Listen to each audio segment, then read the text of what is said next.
बिस्मिल्लाहिर्रहमानिर्रहीम। अस्सलाम वालेकुम। कैसे हैं आप सब लोग? उम्मीद करती हूँ आप सब खैरियत से होंगे। अल्लाह ताला आप सबको खुश रखे, आबाद रखे और आप सबकी तमाम जायज़ ख्वाहिशात को पूरा फरमाए। आमीन सुमा आमीन।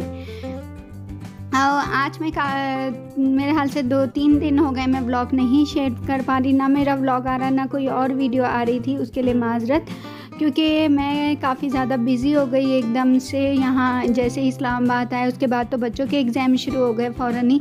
मिड टर्म इनके पेपर्स हो रहे हैं, हालांकि तकरीबन सारे स्कूलों में सितंबर में होते हैं, लेकिन मेरे बच्चों के इन्होंने अगस्त में ही रख दिए थे, तो 17 अगस्त से इनके पेपर स्टार्ट हो गए थे। जैसे कि मैंने बताया था कि 14 अगस्त को हम यहाँ पहुँचे थे, और फिर उसके बाद जो है उनके साथ बिज़ी थी। तो हमारे एक रिलेटिव ने हमें एक घर बताया, तो रेंट के घर में तो आपको पता यही होता है कि ज़्यादा से ज़्यादा 5, 6, 7 साल आप रह लेते हैं, फिर आपको चेंज करना पड़ जाता है। बहुत सी दफ़ा तो साल में भी चेंज करना पड़ता है। तो जो है मेरे देवर ने ही हमें जो है घर बताया था। एक तो हमने जाके संडे को उस घर को देखा, तो हमें वो घर अच्छा लग गया, पसंद आ गया। मतलब मेरी फैमिली के हिसाब से जिस घर में अभी मैं रह रही हूँ इससे तो छोटा है, और ये एक प्रॉपर घर बना हुआ है। लेकिन मुझे जो घर मिल रहा है वो बिल्कुल सिंगल स्टोरी है। जैसे कि आप लोगों को ये बात पता ही होगी कि जब आप पोर्शंस में रहते हैं ना, तो एक झिक पिक पिक चलती ही रहती है। चाहे पानी का मसला हो, चाहे बिजली आपकी शेयरिंग में हो, तो वहाँ बिलों का इशू बनता है। और गैस तो खैर उधर भी नहीं है जहाँ हम जा रहे हैं। गैस तो रावलपिंडी इस्लामाबाद में ऑलरेडी ही सर्दियों में नहीं आती है, और गर्मियों में हाँ थोड़ी बहुत सहूलत होती है गैस की, लेकिन वो उस इलाके में भी बहुत जल्दी लग जाए। वहाँ काफ़ी घरों में लग भी चुकी है, क्योंकि वो इलीगल सोसाइटी में नहीं आता। ये जो हमारी इलाका है गौरी टाउन जिसमें मैं भी रह रही हूँ, तो ये इलीगल में आता है, जिसकी वजह से यहाँ पे हमें आए हुए 6 साल हो चुके हैं, लेकिन गैस नहीं लगी।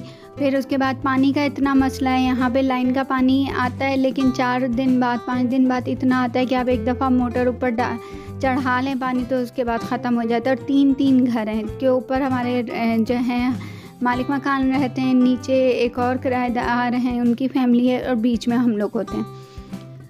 तो अब मुझे जो घर मिल रहा था वो मिल रहा था सिंगल स्टोरी। तो सबसे बड़ी तो ये कि ना मेरा वहाँ मीटर शेयरिंग में, ऊपर से अगर मुझे छत पे जाना है तो मुझे किसी का दरवाज़ा नहीं नॉक करना पड़ेगा, ना किसी को जाके तंग करना पड़ेगा यहाँ, क्योंकि जो ऊपर हमारे लैंडलॉर्ड रहते हैं उनके घर के अंदर से हमें छत पे जाना पड़ता है। उनको तंग करो, उनको परेशान करो, और आपको पता है रावलपिंडी इस्लामाबाद में सर्दी किस किस्म की होती है। ख़ास तौर से जो कराची वाले, उन्हें तो आदत ही नहीं पड़ती ना इस चीज़ की। तो बस यहाँ पे भी यही है कि हमें एक सिंगल स्टोरी घर मिल गया, भले इससे थोड़ा छोटा सही, लेकिन अल्हम्दुलिल्लाह अल्लाह का लाख लाख शुक्र है। और अल्लाह ने चाहा तो जल्दी गैस भी लग जाएगी, पानी का इशू भी हल हो जाएगा, क्योंकि 3-4 घर मिलके जो है बोरिंग करवा रहे हैं वहाँ पे। तो इंशाल्लाह पानी का मसला भी बहुत जल्दी वहाँ पे हल हो जाएगा, अगर पानी नीचे से निकल आए ज़मीन से। क्योंकि इस वाले जिसमें अभी हम रह रहे हैं ना, यहाँ पे भी जो मालिक मकान है उन्होंने 2 दफ़ा करवाई। एक दफ़ा उनकी बोरिंग ख़राब हो गई, सेकेंड टाइम उन्होंने जो करवाई उसमें पानी ही नहीं आया इतना। ये सारे मसले आपको पता है चलते ही रहते हैं, फिर बहुत परेशानी हो जाती है। तो इसलिए मेरा काफ़ी टाइम से मैं चाह रही थी मुझे कोई सिंगल स्टोरी घर मिल जाए, ताकि जो है ये झिक पिक ना हो कोई भी। और मीटर शेयरिंग में होना आज के दौर में बहुत मुश्किल है। जैसे कि आप लोग जानते ही होंगे कि पिछले 2 महीनों से इतना ज़्यादा बिजली का बिल आ रहा है, इतना ज़्यादा आ रहा है। हालांकि यूज़ इतना नहीं है, मैं सारा दिन जस्ट ड्राइंग रूम में ही बैठी होती थी एक पंखा चला के, क्योंकि वहाँ लाइट की ज़रूरत नहीं होती। लेकिन फिर भी बिल इतना आना। फिर जब हम कराची गए तो हम 17 दिन के लिए हस्बैंड गए थे पहले, जब मुझे छोड़ने गए थे मीटर हम बंद कर गए थे अपना। फिर जब हम वापस आए हैं तो अभी भी मैं 14 तारीख को यहाँ पहुँची, तो 14 को हमने मीटर ऑन किया, लेकिन शुरू में भी हस्बैंड थे 7 तारीख तक। तो अब देखें कितना बिल आता है। ये सारा जो है ना बड़ा मसला हो गया है कि इतने यूनिट्स, इतने बिलों का आना। तो फिर इसमें यही बेहतर रहता है कि बंदा जो है ना बस यही करे कि जल्दी से सिंगल स्टोरी घर मिल जाए, सुकून से इंसान अपने हिसाब से रह लेता है। तो बस मैंने कहा आपको थोड़ी सी अपडेट दे दूँ कि मैं क्यों नहीं वीडियोस बना रही, क्यों नहीं व्लॉग बना पा रही, क्योंकि बच्चों के एग्ज़ाम्स हैं, साथ शिफ्टिंग बहुत टफ काम हो गया मेरे लिए। सुबह से शाम इसी में लग जाती है। अगर कोई वीडियो बनाती भी हो तो वो एडिट ही नहीं कर पाती। ये भी मैं कराची की ही एक वीडियो के ऊपर आपके साथ एडिट कर रही थी और पता नहीं पीछे क्या क्या गुजर गया जो मैंने आपको नहीं बताया। जो पीछे मैं आपको रूम दिखा रही थी वो अब्बू के घर का अंदर वाला रूम है जहाँ पे बच्चे और मैं सोते थे। असल में अब्बू के घर में बालकनी नहीं है। दूसरी बात, कपड़े डालने और सुखाने का बहुत मसला होता है, तो अब्बू तो अपने धोबी से धुलवा लेते हैं, लेकिन मैं जो हूँ मैं ख़ुद धोती हूँ जाके वॉशिंग मशीन में। जैसे बच्चों के धोए, अपने धोए, तो फिर उनको सुखाना इसी तरह अंदर डालना पड़ता है। लाउंज में आपको पता है कभी भी कोई भी आ सकता है, तो लाउंज में मैं नहीं फैलाती हूँ। कमरे में जो है जो एक रस्सी सी बांधी हुई होती है, जब कपड़े धोए इस पर फैला दिए, रात भर में सूख जाते हैं तो सुबह हटा दिया करते थे। और यहाँ पे मैं खा रही हूँ मज़े से आइसक्रीम। आप लोगों ने मेरे लिए दुआ करनी है कि जल्दी जल्दी से जो है मेरा शिफ्टिंग का काम हो जाए, सिमट जाए, क्योंकि बहुत थक जाती हूँ। ख़ास तौर से फिर बच्चों को पढ़ाना होता है, पढ़ाई के साथ साथ बहुत मुश्किल हो जाता है। इनके एग्ज़ाम्स भी 2 तारीख को ख़त्म होंगे और साथ साथ शिफ्टिंग का भी सारा चल रहा है। किचन मैंने समेट दिया है जिस हद तक अभी सिमटा, क्योंकि ज़ाहिर खाना आखिरी दिन तक पकना है तो पूरा तो सिमट ही नहीं सकता किचन, और छोटी मोटी चीज़ें रह ही जाती हैं। अभी मसाले वगैरह सारे बाहर हैं, वो एंड में ही रखे जाएंगे। अब मैं आ गई हूँ आज अलमारियों की तरफ। मैंने अपना जितना भी शीशे का मेरा था, डिनर सेट खुला हुआ था, टी कप्स वगैरह खुले हुए थे, जो जो चीज़ें मेरी खुली हुई थी वो मैंने तमाम शीशे की भी पैक कर ली हैं। सबसे पहले दिन मैंने यही काम किया था। फिर मैंने कल सारा किचन के, आज मैं कपड़ों पर लगी हूँ, बच्चों के सबसे पहले रखवा रही हूँ। निकालने वाला सामान भी बहुत हो गया।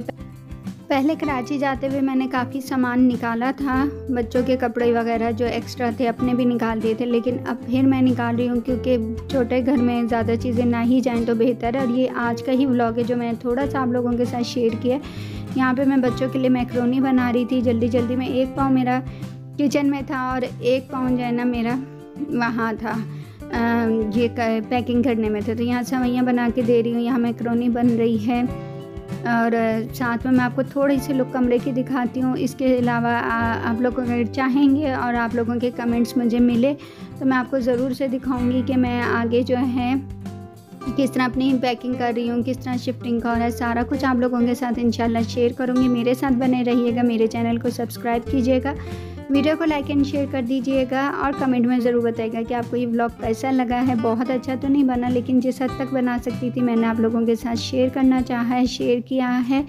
और कुछ आपको रूटीन घर की भी दिखाऊंगी इंशाल्लाह। अपनी दुआ में याद रखिएगा मुझे। रहीम, ये देखिए इधर सारा सामान पैक हो रहा है। कुछ सामान पैक करके मैंने अलमारियों के अंदर भी रख दिया है करके। यहाँ पे सारा बिखरा पड़ा है, यहाँ पे कपड़ों की पैकिंग हो रही है, और यहाँ पे ये हो रहा है। वहाँ पे हमारा सोना जागना चला हुआ है अभी। और किचन की, क्योंकि मैंने अलमारियाँ तो नीचे से खाली कर दी हैं, जैसे मेरी ये हैं कैबिनेट्स वगैरह, इनकी सफाइयाँ बाकी हैं अभी। ऊपर से भी मैंने सारे जो है ना बर्तन वर्तन निकाल दिए हैं, बस थोड़ा सा बाकी है। यहाँ पे कुछ मसाले बाकी हैं, मसाले अभी नहीं रखे हैं, वो इस साइड पे भी अभी बाकी हैं। आगे अभी किचन भी फैला पड़ा है सारा। अभी मैं क्या पका रही हूँ वो आपको दिखाती हूँ। यहाँ पे मैं बना रही हूँ सेवइयाँ, यहाँ पे मैं बना रही हूँ मैक्रोनी। मेरी प्याज दी और ये छोटी है या बड़ी? ये आपको सही आ रही है, ठीक है। गो प्याज हो गई है ऐसे, और इधर चॉपर जो इसके अंदर मैंने हरा धनिया और हरी मिर्ची डाली है, तो इसको मैं करती हूँ इग्नोर कीजिएगा जो गंदा हो रहा है सारा। कोशिश तो कर रही हूँ साथ साथ समेटने, लेकिन काम इतना। ये एक पैर मेरा उधर है और एक पैर मेरा इधर है। ये दूध आ रहा ऊपर, इसमें डालते हैं सेवइयाँ, डाल के फिर मैं आपको दिखाती हूँ।